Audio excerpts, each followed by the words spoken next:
Hello, everyone, and welcome to episode 13 of Blue Leadership with your host, Dennis Nair. Dennis is a 26-year law enforcement veteran and retired chief from the state of New York.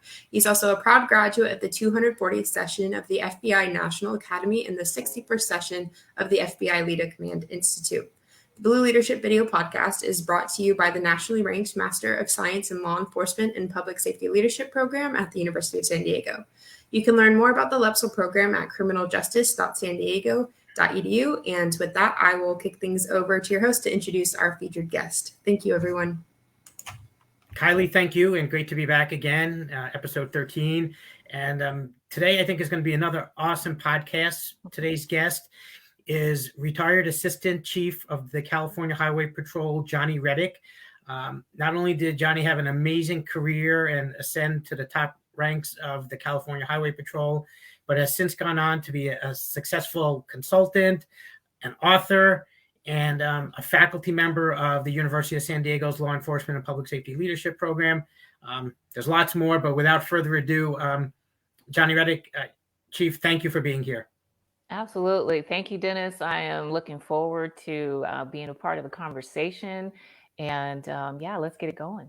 Yeah, so let's start with, so you've had an amazing 29-year career. You really shattered the glass ceiling. And I mean, how appropriate this is National Women's History Month, and we can have you as a guest on this podcast. Can you just talk a little bit about that? Like what skills and attributes help you to be so successful? Well, first of all, yes, to all the women out there, happy Women's History Month. And just so you know, it's every day that we're celebrating each other because we all rise together. I truly believe that. So thank you for, acknowledging that and asking me to be on the podcast. I think it's really important how women represent and where we're seen at. And we know that policing is predominantly a male industry, right? And so it's nice to be able to have women who can come on and also speak into the entire profession. But when I show up, I believe I show up for women and women of color, and that matters for me. And so thank you for the invitation. And, when I think about the phrase glass ceiling, it's really a metaphor, right, for how we can surpass something, whatever that may be, some type of barrier, often that's unseen, but also barriers that are very seen because we experience those. And so for me, I know it was a challenge coming up when I was young in the organization. I mean, I came on at 21. I had nobody in law enforcement. I had no idea what this whole law enforcement journey was going to be about. So I came on in the late 80s. And so women hadn't been on the California Highway Patrol very long. 1974 was the earliest, and here I came on in 1988, so that wasn't very long. So you had men that didn't want to ride with you as a, partner on graveyard. You didn't have them wanting to show up to your calls. You didn't have them wanting to have you around at all. You were called all kinds of names. There was always gags and jokes and tricks and things being done. Their wives didn't care for you being on the department. And society as a whole wasn't comfortable with women in policing either. And so for me as a young officer, I didn't realize that I wasn't thriving. I was really merely trying to survive, not only the academy, but my first, 8, 9, 10, 11, 12 years being an officer before I decided to promote. And I decided to promote because I looked around and saw the people that were promoting, and I was like, if they can do it, so can I. And there was nobody to really mentor me at that point. And there could be a lot of reasons for that. But when I think about this glass ceiling and where I was able to ascend to, so you and I kind of before we got on camera, we're talking about these national numbers for women at this 12% roughly. Out of 900,000 plus law enforcement officers sworn, 12% are women. So let's put that in context for me for the California Highway Patrol. There's over 11,000 employees. Over 7,000 of those are sworn members of the department. And currently right now, they're less than 7% women. And if you take that further to women of color, I can count them on my hand, maybe twice, like in the 20s. And for me, when I came on, there was fewer in every rank that you go up, right? So we become stretched, scarcity, so to speak. And so I didn't realize it was really a thing until I became the recruitment coordinator for the entire state, for our entire department, which covers the entire state of California, which we know has, almost 40 million people. And I saw the landscape. And it was the first time I was outside of myself, because prior to that, I was an officer. I was doing my job. I didn't have kids yet. I was selfish. It was all about me. And then I decided I wanted to promote, and I became a supervisor, and it became more about other people. And it opened up my eyes to seeing the disparities of what we were lacking and we didn't have. And it was shocking. And so this glass ceiling came about purpose, because I wanted to push myself to be better and to do better, because I felt like I could help in some way, right? That's kind of why we come into policing anyway as a whole, so we can make a difference, be of service. And I found for myself, my service was internal, was how to help people in my own organization or help people get into our organization through recruitment.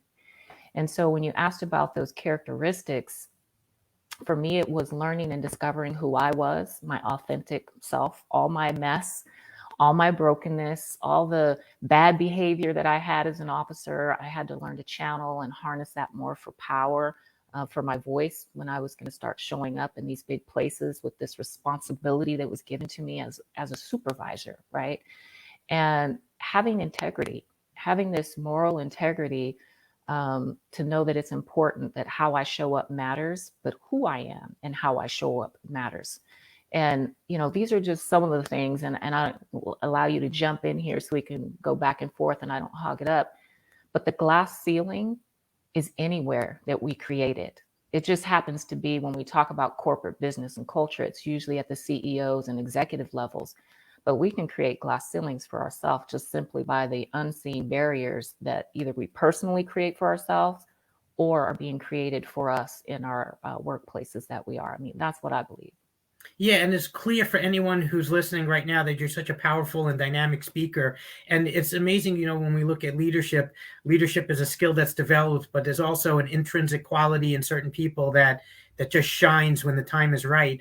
And so many people could have looked at all of the challenges in a male-dominated profession and agency and just said, well, that's how it is, and leave it at that. But you knew that you were better than that and that you can excel to whatever level you wanted, and obviously as you did, rising to the tops of such a large agency, and I think that's great for all the people listening to realize that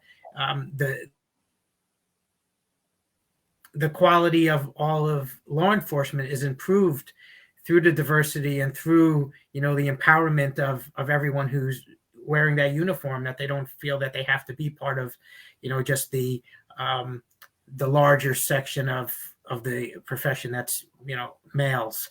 And then this kind of brings me to a perfect segue in your promotional processes. So we all start at the entry level officer rank, and then we go from sergeant, lieutenant, captain, so forth. What did you use to motivate you or to do well on the testing, whether it's the written, obviously the oral boards? It seems like you'd be very natural for doing well in an oral interview process. Can you just share with the listeners and viewers some tips that actually help you to reach such a high rank through each of the processes? Yeah, sure. So, because it all is connected to what you were asking about. You were asking about leadership, qualities and traits, and are you results oriented? Are you service minded? Are you competent? Have you developed your knowledge, right, that you need for each of those ranks? And I heard somebody say that knowledge is great to acquire, but if we don't apply it and actually use the knowledge, then it's wasted. So, that's really important about when we think about these processes. And for me, when I really started thinking about promoting, so taking an examination is one thing, right? To prepare and understand the nuances of an exam and how to be able to be effective and test well, versus leadership. Those are two very separate things, but they work parallel with one another if you want to be effective and successful. And so for me, I didn't really realize that my leadership was something that I needed to continue to build over time. I thought that I was promoted into a rank and now my legitimacy was built into my new title. And if I was at least a kind and nice person, then I would be this good leader. When in actuality, I realized that my competence in some areas was lacking because I didn't have the experience and the exposure, for example, in this administrative role that I was in now, to be this statewide supervisor over programs, people, but programs, because I'd been in the field where I'd been doing work. And so those are different. So when I went back to the field as a sergeant and a lieutenant, I had to refresh myself because I had focused on administrative work where I was learning, different things. So I would tell people, when you're thinking about promotions, be really good at where you are. And if you're not good at the rank in which you are, you need to get better. And you need to be honest with yourself about that, because you're going to now move forward and supervise other people, but they're looking for your leadership and your competency. That is what they're going to be looking for you. They want you to be an authentic leader, somebody they can trust, absolutely, but they want you to be knowledgeable. So you need to do that in order to have, your confidence, so that when you're moving forward and those big crisis moments happen, you can lean into that training, you can lean into that experience or your knowledge. About the promotional processes themselves, if you're not familiar with them, then you need to learn about them, because I tell people the examination processes aren't perfect, but they're an instrument designed to be able to identify talent and move them forward in a succession plan in the pipeline of the organization, and identify high potential people. But it is a system. And so you have to know how to operate within the examination processes system. And then you can really be the leader that you want to be once you are, going to be in the position. So it's important for them to have mentors. Like I said, I didn't have them that first time around, and it took a while for me to really get some good ones, but they didn't come out and, seek me out. I was being observant. I was paying attention to the good leaders that I really liked their qualities. And they weren't just at the level that I was at or the next one. They were at the levels where I wanted to eventually get to. So, don't just limit yourself on where you are. Think about where you want to go. And mentors are important because they advise, they guide, but don't forget about coaches. Coaches give you a little more discipline. They give you those goals. They're going to have follow-ups. They're going to be meeting with you more consistently. And then have a sponsor. A sponsor is somebody that is going to be at a table that you're not at yet. They're going to be advocating for you. And I've said this in, other speaking engagements or podcasts, but I believe it, that you want somebody that is in a room where there's a special assignment or an opportunity, and they know that Dennis is their guy. And they bring Dennis's name up. And now Dennis is on the table in consideration for whatever that thing is, but Dennis was never in the room. So you want that person, whoever it is in your organization. It could be an executive leader. It could be somebody of influence, but you want that sponsor. And a mentor, coach, and a sponsor, you should have all three. And you might have somebody that's all three, but oftentimes people who are a sponsor don't have the kind of time commitment to be your mentor. So you want to think about that when you're looking at your promotional ascent and when you're balancing out all the things you need for your leadership. There is so much value in just that one question. I mean, could form the basis of the entire podcast, and the subfields off of that. I mean, I completely agree. Mentors, coaches, sponsors, third-party advocates, is so valuable because no one becomes successful on their own. And one of the things you alluded to, which is something that's been a focus that, I've understood for a long time, and I think it has so much value, is that emotional intelligence. And that's someone being aware of what they don't know, or at least knowing there's things to learn. And you spoke of that, of just that when you got into a role, you knew there was more to learn, and that's what caused you to seek out mentors and coaches and sponsors, and I'm sure at every rank. And I think if the listeners and viewers take one thing of value, that could be the golden nugget for helping their pathway towards success. Yeah. And so once so sometimes we're doing things and we don't even know what it's called. We're just doing it. But once I built my knowledge on some things, and this also will lead into, furthering my education, is part of leveling up what I call my leadership and what I share when I'm talking with college students or anybody, not in our program necessarily, but when I talk to high school and junior college and college students in their undergrad, and I'm talking about leveling up their leadership. That's where their education and their higher education is extremely important. But this part about our awareness and our emotional intelligence of knowing who we are so we can self-manage ourselves and our emotions so that now when we are, connecting with other people, we can do that better. And I'm glad that emotional intelligence is starting to cover the landscape of law enforcement because we kind of do it. We just didn't know what it was called, but we also didn't know how to amplify and magnify the power of it for us as individuals, right? So when we do that and we understand, we realize that it's not always going to be about what's in it for me, which a lot of times when we come on young, we're in the with them phase. I know I was completely selfish.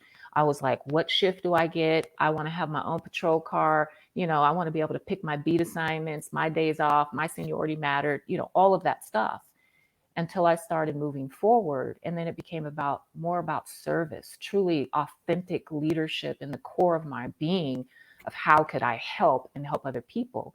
So when you're seeking out mentors, sponsors, and coaches and you move up, don't forget to be a mentor, coach, and a sponsor, because that reward to me is multiplied over and over. And I couldn't tell you just how rewarding it is to be able to do that and know that you are somebody who's changing, not somebody's opportunity to promote, but you're changing their quality of life for them and their family, quote unquote. Several people have said that to me. And that's when I knew the power of just being a servant leader. But to go into the part about leveling up your leadership, just in full transparency, and I constantly do this because it took me a while to stop being embarrassed and being ashamed that I didn't get a college degree right out of high school. I was a typist clerk. I graduated high school, barely, not like I failed, but I was like a C average kind of student, CB. But I was a typist clerk for the Human Resources Department in Kern County here in California. And I was earning like $3.75 to be a typist. And I was taking some junior college. And I didn't really have any plan for what I wanted to do. And I joined the Highway Patrol, which only required you to have a high school education and meet some minimum qualifications. And it wasn't until probably about my 10th or 11th year when I was like thinking about promotion. I'd had a couple of kids by then. I was like, I want to go back to school. And I went back and I went to the junior college locally where I was. And, I got my associate's degree while I was working graveyards, and I had 2 kids. And then I was like, I promoted to sergeant. And then I decided that, I wanted to promote to management to lieutenant. So I started getting my bachelor's degree, and I did that. It took, several years, right? Because I'm working, I have kids, my husband at the time was working in law enforcement, shift work. So we're balancing all that stuff. And my master's degree was something that I always wanted to do.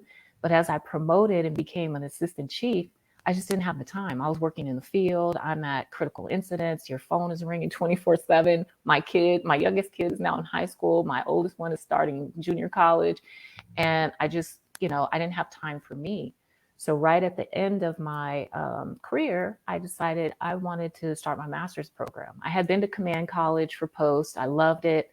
And they had the University of San Diego's law enforcement and public safety leadership program, which took some of the, value of command course and allowed you to use it. And it was a program that actually fit a working professional. So I didn't finish till after I retired. But the program really opened up my eyes to the possibility and potential of who I still was, because retirement is a huge transition, Dennis.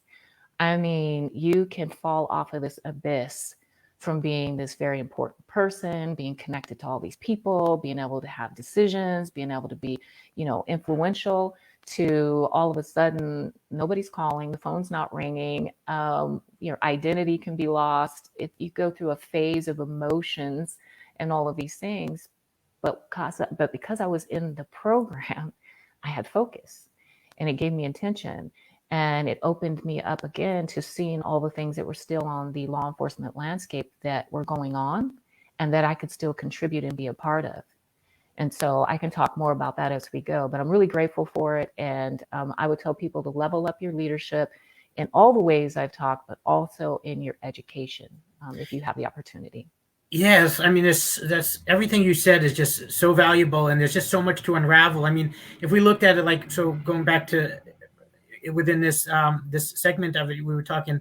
Yes, even though emotional intelligence has come out as a newer thing, you said it right at the beginning. It's authenticity and being your authentic self, and then there's obviously more components to it, but that's a natural component of leadership, which I think is, to me, something that's probably been very much a critical asset for you. And then another part that you mentioned is like, when you promote up to each rank, you didn't use each rank as a stepping stone. Oh, I'll be a sergeant, so I could be a lieutenant, so I could be a captain. Like you used every one of them just to do the role it was designed for, and your successes, seems to me, was a byproduct of you working hard and being in, the person who always wants to excel through education and self growth and personal growth. And it seems that, correct me if there's anything I'm missing on this, but that your high level of success was a byproduct of you just trying to really just do really good in each role and continue to learn and grow and find mentors and sponsors and coaches. So to be honest, it's a combination of things. So initially, I'm highly competitive. I played basketball in high school. I played basketball in the police games. I played at our academy all the time because we have these big games because, I was up there, and I'm a competitive spirit person. So when I was an officer, wanting to be a sergeant, again, I didn't really know what this leadership thing was. I just knew that if so-and-so could do it, so could I. So don't tell me that I can't do it as a woman. I'm going to do it. And I had to take that sergeant's test 3 times. I failed it twice.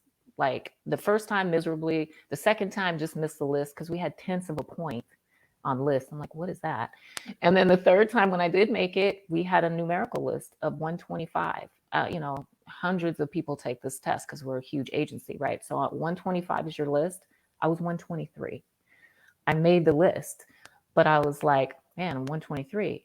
But it didn't stop me from wanting to continue to promote again because, like I said, it was the first time I got to be responsible really for people besides myself. And I realized that, when we talk about the calling, we need to be careful. It is a calling, but it's also a profession. And we are professional people. And I had to take it seriously in a professional way that I was responsible for people, not only externally, working with community and how we respond to the services we provide, but really my big mission was how I took care of my people inside the organization. And because I had been taken care of poorly in different places throughout my experience, throughout my career, not all my leaders were bad. Some of them didn't even know they were not being as helpful as they could because they probably were fighting their own battles that sometimes it took me a while to even discover that, they were having their own challenges. But for me, it was really understanding that in an organization, in our organizational culture, our people are hurting. They come to work with all the stuff that they've been dealing with in their personal lives. And then we ask them to don a uniform and to go out into a world that is unsafe, right? Because they're most of the time going to face uncertainty in that safety aspect. And now the pressure is exponential on what they're facing. And then we expect them to come back, undon the uniform, and go home like it never happened. And so for us in our leadership, we're in that gap. They spend the majority of their time with us and then they go home. And I say the majority of their time because they are on when they are with us, right? They have to be on. That hypervigilance is engaged. And so our leadership has to be, not just situational or transformational. It needs to be what they need. And so what I love about what's happening in law enforcement today, and again, what the LEPSL program really focuses on leaders that are coming through is contemporary issues that are facing leaders so that our leaders that are going through the program have actual practitioner, application to their daily work that they get. I didn't have that coming up. It was learn as you go, and you're learning from the person that was before, and you hope it was halfway decent. And that's how it was. But, training has gotten better to build better leaders. And so, yeah. And so how would you, in a word, and I don't think you might even be able to define it within one word, you mentioned like whether it's transformational or situational or transactional. I mean, there's all these theories of leadership style, but in that, embedded in what you were saying, is humanistic. And it seems like that is just so important because, again, we could have a podcast just on the wellness, because everything you said is so true. It's like you're going into horrible situations and toxicity, and you're expected not to come out unscathed, and that's illogical. And just that really requires leaders today to have that human component, to understand and to take care of those who take care of others. But if you had to define your leadership style, and I'm sure it's changed and evolved, because most leaders are a different leader years later than when they started, but how would you define your particular style? I don't know that I think we're all unique individuals, and that's the beauty of theories, right? Theories on all these leadership styles. But I will tell you that honestly, I feel like mine is a broken leadership, because I was a broken person. I've gone through so much personally as a woman, behind the badge, divorce and sickness and loss of family. In front of the badge, I've had my own critical incidents. I've had those of my, officers and staff. And as you go up, the crisis of natural disasters, line of duty deaths, dying of sickness and illness, your family members that are wearing the uniform. And so we bring in, who I always say, who you are is how you lead. And that's all of you from your childhood and all those broken pieces. And then, what you deal with now. And so I would say mine is broken leadership in the sense that I've been a vulnerable person. It took me a while because I always had a shield up, because being a woman and a woman of color, you feel like, you're already being assessed all the time for everything you say or do, or all the decisions you make. And maybe that was self-protecting, and maybe people weren't, but a lot of times they were, because they would say things. So you just pick up that armor. But I learned over time that in order for me to be really true to myself, I'm a faith-based woman. So for me, being connected to my God, for me is important, because that's where my authenticity derives from, for me to be able to be vulnerable and to say that, I'm working from my shame and my guilt and my pain, but it's making me stronger. It's making me better. My testimony allows me to be a better leader. My testimony also allows for my people to see that I'm not perfect. Perfectionism is not healthy. And we need to understand that we don't have to be perfect people, but what we do need to be is to be better people. We need to be the kind of people that have empathy, and we can have a moment to pause before we respond and react to situations, to what people say. I just think that exponentially changes how we encounter and engage everything in our life. And I truly believe that. So I don't know if that's in a book somewhere, Broken Leadership, but I just truly feel like mine is a combination of a lot of things, but really from my own brokenness, and a place to be humble and have humility, and know that I'm not perfect, and try to understand that other people aren't, and give them the grace to know that it's okay, and we will work towards whatever it is to get better. Yeah, I love it. It's authentic. That answer is just super authentic. So whether it's written down as that or not, that is a perfect description. And, I've said for a long time that the best leaders are the most successful people. And the most successful people have had their characters forged in adversity. And because of that, and knowing like the low places they've been, that's where really empathy develops. And I think the best leaders are empathetic, because they care about people, and the people they lead sense that. And that's why they'll crawl over glass for the best leaders. And that's just an awesome answer, I think, that you gave. So thank you. My next question is, we talk about, leadership in terms of, working to advance yourself, your education. And you went on from your amazing career, and you saw in advance that someday the speeding train of law enforcement would end. It ends for all of us. Like you said, you go from 100 miles an hour to 0, but you had a plan. And can you just talk a little bit about your book, or as much as you want to share? You wrote a book, and I just want to know the why for writing your survival guide book, and how long you prepared for that in advance of actually putting pen to paper. So we've talked about all of this kind of progression of promotion and finding your leadership and, no mentors in the beginning, some kind of, surfacing later on and, what they contributed towards my career and success.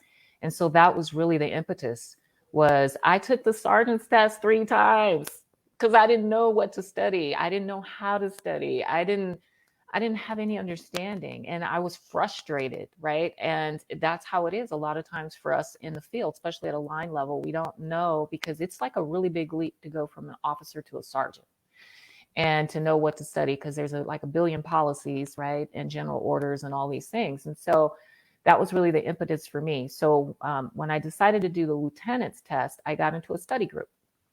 And I'd never been in one before, but I drove literally 45 minutes twice a week to go to a study group. That's one way. And then 45 minutes home to be in the study group because it was in headquarters. And I loved the structure and discipline of it. And so what I did is that list was a list of 45 names out of hundreds to be a lieutenant.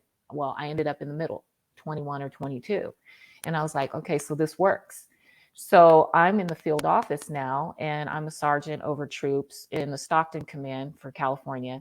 And we have people that want to promote, but nobody's ever stopped to help them figure out how to study. So I started a study group and I modeled it after the framework of the one that I did, but I dug in deeper and tried to make it almost like a college class because I had gone to junior college not too long ago and I really enjoyed that experience. But what you do is you help people. You come alongside them. You don't just tell them, oh, go study, GOs 1 through 1,000 and, look at everything that's a sergeant.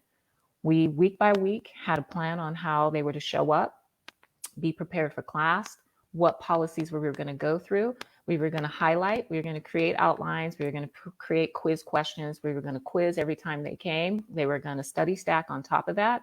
And we were going to do a midterm and then we were going to have a final exam. So it was an 8 to 10 week process. That's how long our bulletins would come out for you to test for each phase. And then we shifted when it was time for the oral and we did the same 8 to 10 week, but we studied differently because this was going to be an oral. Well, I started that in the Stockton office and I continued it everywhere I went. And then I would bring on supervisors or lieutenants, whoever it was, depending on what rank I was moving through, to develop them to be able to do the same thing. So I didn't have to be the only one with the model. Other people could learn the model, be able to help their people. And then when I was at the division level, we did a division-wide one, and we had so many people. And I will tell you, the model works. And it works because you have somebody there that is truly championing you. They're showing up for you. We provide not only me, but subject matter experts that come in from different places, like whether it's internal investigations or, maybe they're the Office of Employee Relations. They're coming in to share with you what's important and relevant. And you have managers who are a part of that because a lot of times our people don't spend enough time with us at an executive level for them to get the exposure and the understanding they need. So it's a sergeant's test, technical, and it's kind of you go and check the box through things in an exam often, but we're building their leadership while helping them pass the exams. And that model worked. And that is really the reason why I started putting the book together because I want it to be simple. It's not like you're going to go in it and you're going to be like finding all these citations and you're going to be able to have all this academic sounding stuff. No, it's really for you to look at and go, man, I hadn't thought about that before. I definitely want to make sure I assess my emotional readiness. Am I even ready? Is my family ready? What does my inventory look like of my work experience? Here I want to promote all of a sudden one day, but man, I probably should look to see what I got here that's going to be able to really qualify me and make me competitive in this process. And then how do I study? And that's the whole study stacking, setting up your schedule, looking at your policies, prioritizing. I get jazzed about this stuff because I'm like, I love it and it works. The success rate for most of the people that have a structured study plan and you don't have to have a study group per se, but I recommend them, or at least a structured framework for how you're going to be working and accountability to that is over 90% for those that I've had a study group with or those who have sought me out. And it is powerful. And I didn't have that. And so you asked me why I wrote that. I wrote that so other people did not have to struggle and suffer. And it had to be this mystery or a question mark or how to do that. And so it's just really simple, the guide that I created. That's awesome. And yeah, as you were talking and you said the key word that I was thinking the whole time, structure. That structure is what really then lends itself to whatever rank they're trying to promote to, because it has to have a framework of structure for them to be successful. And it's also creating this roadmap. It's not just haphazard, which like you and I know, a lot of people just, oh, let's study a little here, a little there, check off an hour study time today, we're good. And that's not the case. And I just love the fact that you were able to create a one-stop shopping where they can get all of that in one place.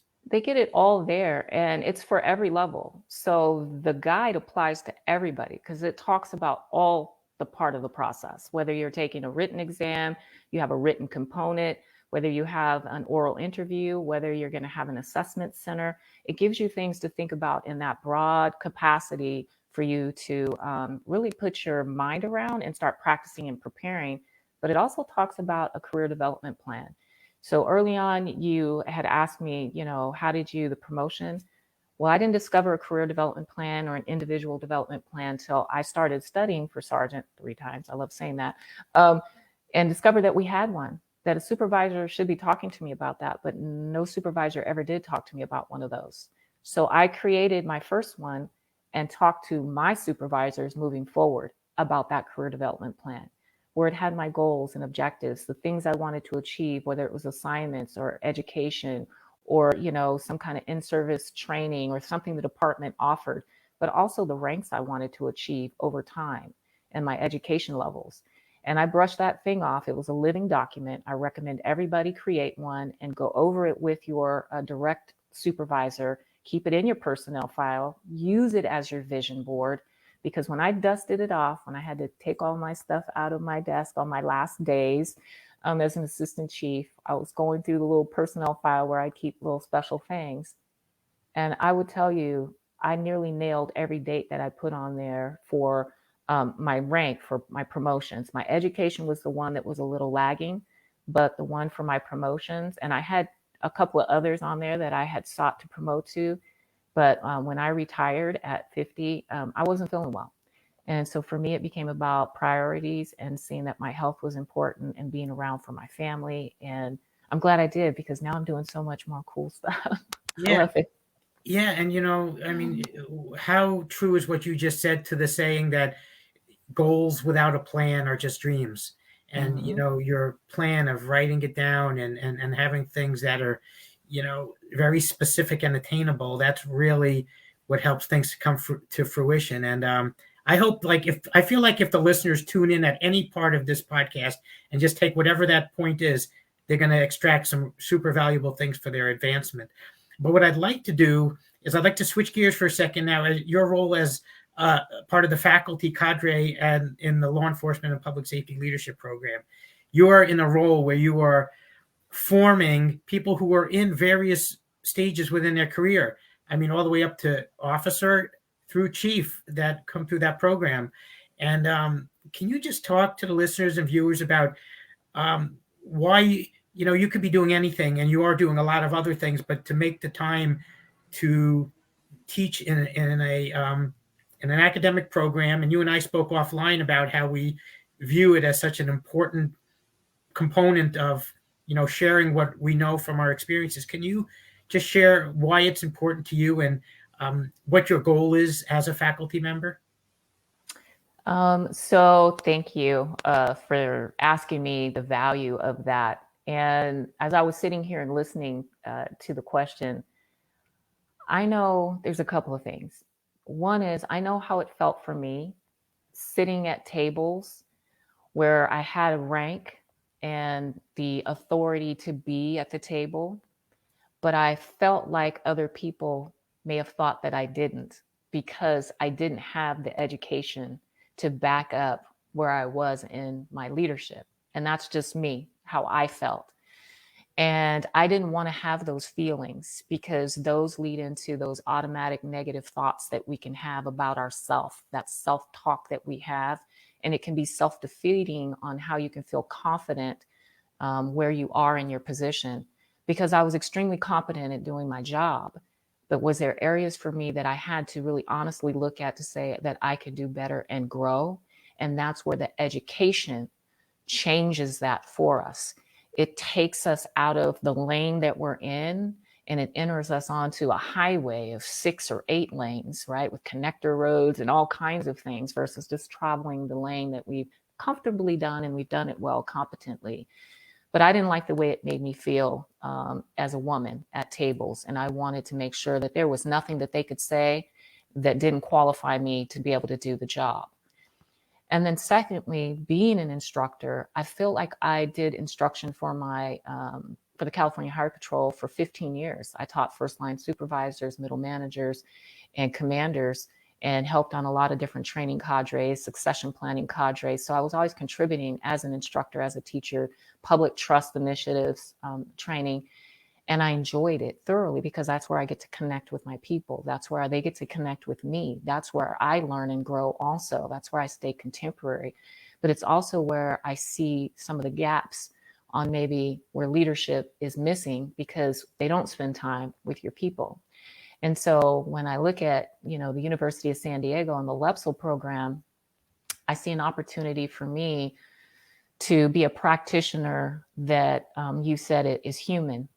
I'm somebody that's not perfect. I don't get it right every time for some of the students.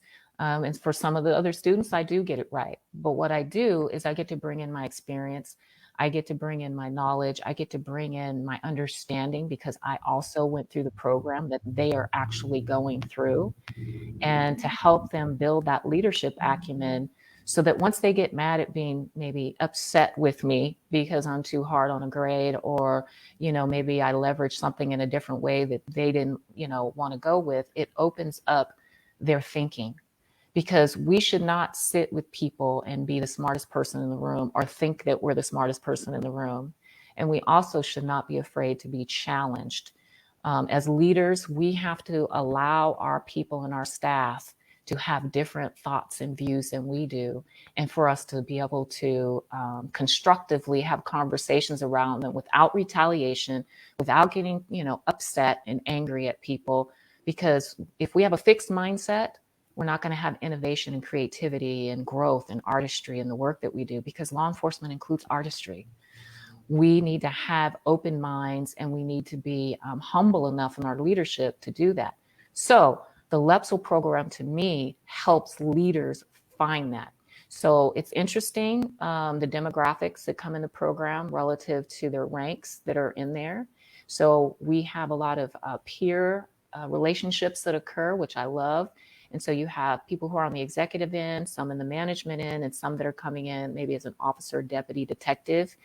And they've never been exposed to the kind of conversations that we're having. And so they're very sometimes, in that lane, so to speak, and they're very grounded in the lane. But I love seeing that evolution of how they start to branch out into the highway, because now I know that they're going to go back to the organization, and they're going to be the ones stepping to the tables with a little more confidence and courage to offer an idea or suggestion. And they'll be able to do it not only as a practitioner, but from an evidence-based lens, because that's what the LEPSL program provides them. Yeah, and it's funny. I've had a lot of conversations with Dr. Fritzfold, the academic chair of the program, whoever knows him knows that he is, such an amazing ambassador for higher education and advancement within this profession, and definitely an unsung hero for evolving officers' careers. And one of the things that I've said is that the theory should drive the practice, and the practice should help form the theory, and it becomes this circle. And I think as a faculty member that is exactly what you're doing, and you're giving them this ability that now when they do have a statement, it's coming from a place of theoretical and evidence-based empirical knowledge versus just opinion. And like you were saying, that even when you were in high roles, you wanted to have something to even further put an exclamation point on that competence. And those letters, MS after the name, really help give that credibility. And it's, I think, just an amazing platform for you to do that for all the people that are still within their careers and have still time to go. Yeah, and I actually, Dennis, I learned so much from some of them, because sometimes we can get very siloed where we work in our organization or even in our state, right? We get comfortable with the way we are in the state of California per se, but you start meeting these leaders from all over the country that are in the program, and they gain so much from their peer leaders all over. But I also get better understanding of what some of their real needs are, some of their real challenges, and some of their real opportunities and wins that they have that we haven't even thought of, because they're small agencies and large agencies. And so that's the beauty of the program, really, is learning all these things and really coming together as a profession. Yeah, couldn't agree more. And we've covered so many topics, and, on leadership and education and, evolution through the career, and just some of your personal story, life after law enforcement. How would you tell people to best prepare? Because everything you said when that question came up somewhere in the middle is true. You go from, your phone ringing all day, in various forms, but really, whether you're entry, middle, executive, you're a go-to person in some way or another. And then it's not a slow decline. It's just the water faucet is shut off and it stops. And some people, if they don't have a plan, they're going to struggle more than others. And what would you say to those listening and watching? And obviously the education is a huge component. And it's never too late to, as you said, begin that advanced academic degree. What else would you say, though, that they can best prepare themselves for life after law enforcement? I would say, don't be afraid of it. I don't know how many people I talk to who are starting to get close to the end of their careers, they become fearful. Fear will limit everything that is an opportunity for us. So you have to manage that emotional and mental part of our fear, and have an idea. Start to network now with people on things that you like to do or you might be interested in. Why don't you even try a few things while you're still working, right? So if you want to be an adjunct professor, you want to teach, start doing a little bit of that now. If you haven't used your vacation time, which a lot of us really don't use our vacation sometimes, take a longer vacation than you would normally take, right? And see how that feels for you to be disconnected. I would also tell you to tighten up your circle of support that is really your support, because sometimes our work friends aren't always our friends once we retire. That just happens. And they'll say, oh, we're going to stay in touch. And then sometimes they just don't. And then that can be this sense of loss that you feel, and it can become lonely. So stay connected to things. If you're not a part of any kind of extracurricular activities, try some now. So for example, I'm part of the National Organization of Black Law Enforcement Executives. I have been for 2 decades. But in retirement, they've asked me to be a chair of a national committee, and I'm very involved. So I get to be a part of something bigger, and it's a nonprofit. So, right, I do this freely of my time. There's also other opportunities for you to dabble in, if you want to do work or be an entrepreneur or an author. You're free to be able to do that, but you have to start. So like you said, having an idea is one thing, but or a dream, but you actually have to take action. So one of the things that I would tell somebody to do is practice journaling.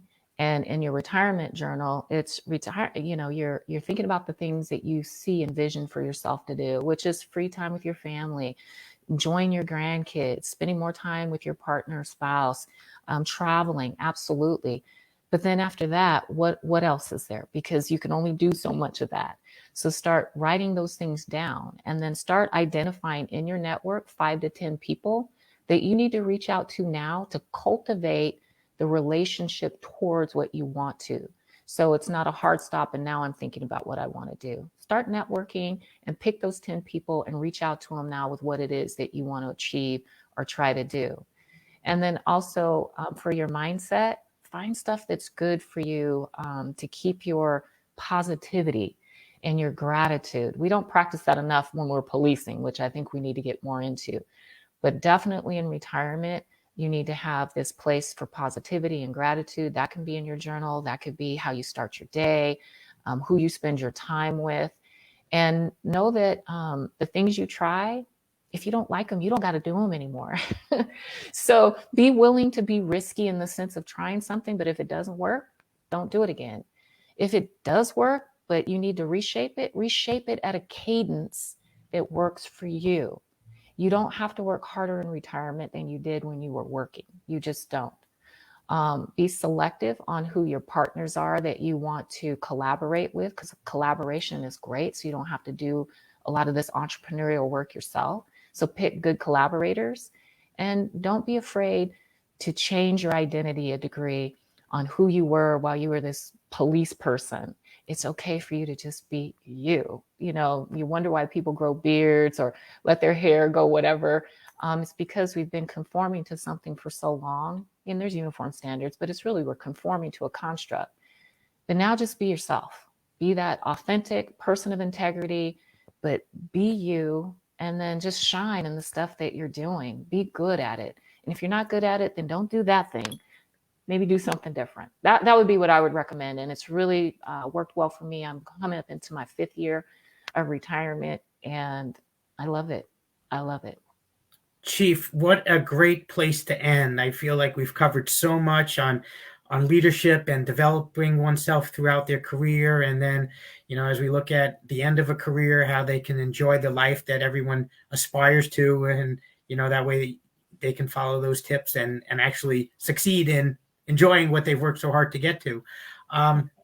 Chief Redick, this has been a great opportunity to talk with you. For the listeners and viewers, I'm sure they're going to get a tremendous amount out. I know Kylie's going to come in now and kind of bring our podcast home. But thank you. I think this is definitely going to be one that's viewed a lot, and there's so much information here that it's really off the chart. So thank you. Thank you for having me. Great. Thank you both so much for your time today. And thank you, viewers, for tuning in. We appreciate you taking the time out of your day to meet the law enforcement heroes and leaders who are part of the MS Lepsel family. If you'd like to watch previous episodes of Blue Leadership, you can find them on the video tab of our Facebook page or by searching USD Blue Leadership on YouTube. Thank you, everyone, and we will see you next time.